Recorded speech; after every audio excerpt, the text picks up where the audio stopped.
Bizarre encounters with horned humanoids. June 9, 2019. Within the lore of the many types of bizarre humanoid creatures spotted throughout the world, there are many apparent species of such phenomena. From hairy hominids such as Bigfoot, to reptilian beasts, to everything in between. Humanoid encounters occupy a larger portion of cryptid and paranormal sightings. Throughout history, one particular type of frequently seen entity is that of the horned variety, taking a form that seems to almost be fitting with the common image of a devil, demon, or Satan himself, and here we will look at some modern-day accounts of such cases. Modern sightings of strange horned humanoids go back decades. In 1952 there was an account in the Moscow newspaper Komsomolskaya Pravda, from a place called Belgorod-Nostrovsky, in the rural Odessa region of Ukraine, and which in this case seems to be possibly tied to supposed UFO activity in the area. Here there was said to be an ancient fortress with a vast network of subterranean passageways fanning out from it in all directions. A local legend was that the murky confines of these caverns and tunnels was hidden a UFO that had crash-landed here decades before. The report goes that an elderly local man one evening found himself unable to sleep,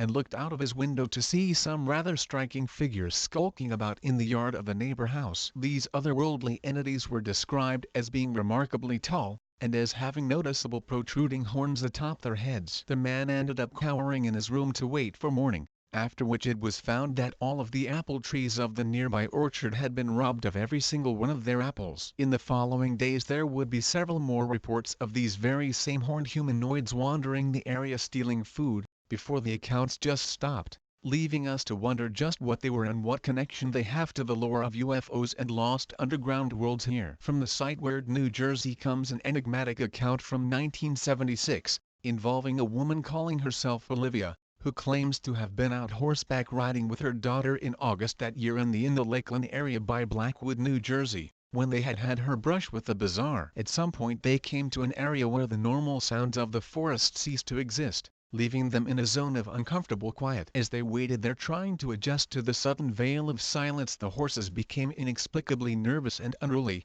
and that was when something would appear from out of their worst nightmares. The witness says, and then up in front of us, about 100 feet or so, we saw this thing. It was about 6 feet tall. Its back, which it was scratching against a tree, was facing us. At first to me it looked like a large dog on top of a horse. I asked my daughter, "What is that?" It started walking along the path we were riding on, and we slowly followed it up the hill, but the horses were reluctant to stay calm. They started to go wild. The thing turned around, and I could better see what it looked like. It had whitish hair, with black spots on its hips. It had horns coming out of its head and red, slanted eyes. Its nose had a pig-like snout. It stood on 2 feet that ended in cloven hooves.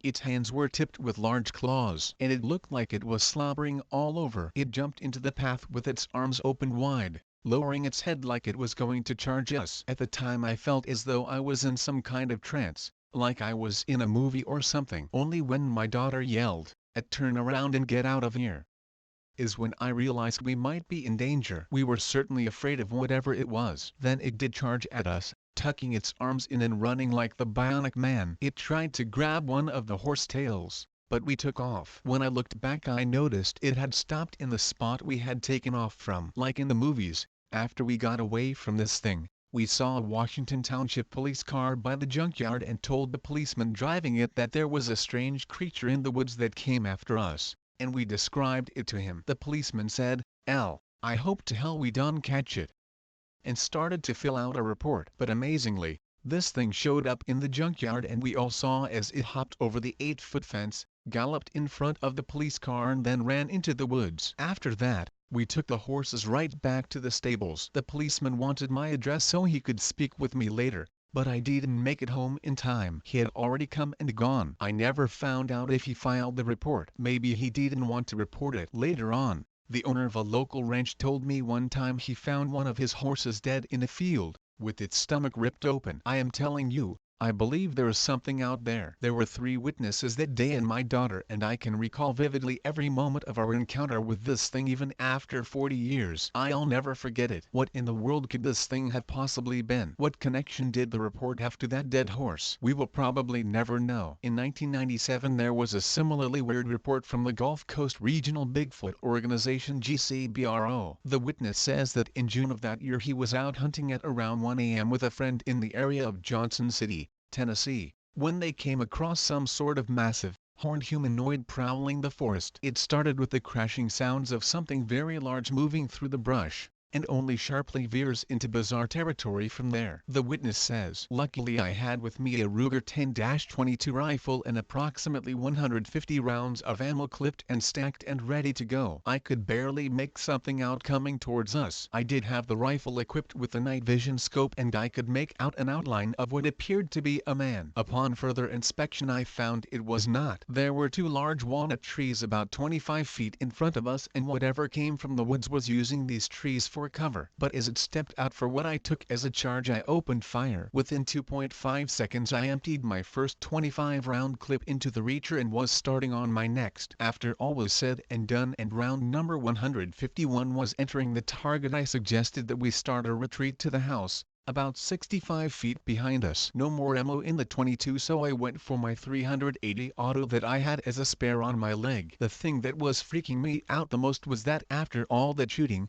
95% of which I know hit it, the creature was weaving back and forth between the trees. No screams, no apparent pain, no anything. The creature was 7-8 foot tall, approximately 450-500 pounds, covered with thick black fur. It did in fact resemble the so popular Bigfoot image that each and every one of us are quite familiar with, except for the fact that it was slimmer in shape, almost skinny, and it did in fact have a neck also protruding on either sides of its head. That is, location of the ears were long tapered horns, also black in color. On the top of the head also resided a horn pointing straight up. All horns were approximately 5-6 inches in length and were the same dark color as the creature. We finally made it to the house, and after a sleepless night we got up the next morning to see if we could find anything. All we saw were a lot of spent shell casings. Between the 2 walnut trees there were only about 7 or 8 bullet holes in both of them, meaning I had struck my target numerous times, and the ground looked like it had been danced upon. Upon that, this concludes my true story of how, one night,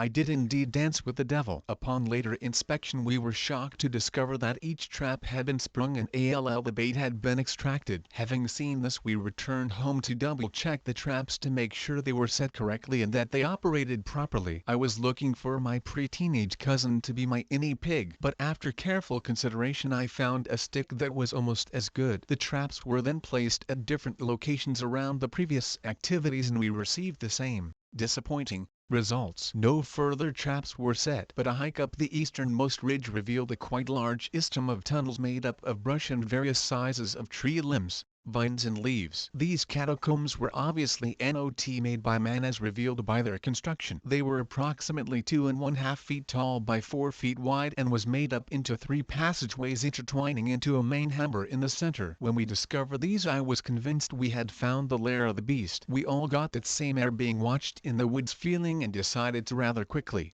return home. From 2002 there is a report from the site Phantoms and Monsters, concerning what can only be described as some sort of hoofed, horned humanoid abomination. The witness would explain that he had been walking home late one night in Norway, Iowa, when he began to hear what almost sounded like footsteps behind him. The evening was frigid, with snow all upon the ground, so each distinct crunch of the footsteps could be crisply heard, although the sound was somewhat subdued. When he turned to see who it might be he expected to see someone else walking along. But what he saw was far stranger. There in gloom stood what he describes as an entity that looked like he devil himself, with a bipedal humanoid body, goat hooves, and a horned, slightly muzzled head. The witness clearly remembers the snow actually melting under this thing's feet, and he says that it had been heading in his direction. The man then screamed and ran, but when he looked back the creature was just gone. In April of 2016 there was a caller to the popular show Coast to Coast AM, from a witness who said that he had seen his own horned humanoid 10 years prior in the area of Ventura, California. He and his friend were walking along one evening when something rather unexpected came hurtling down from out of a tree,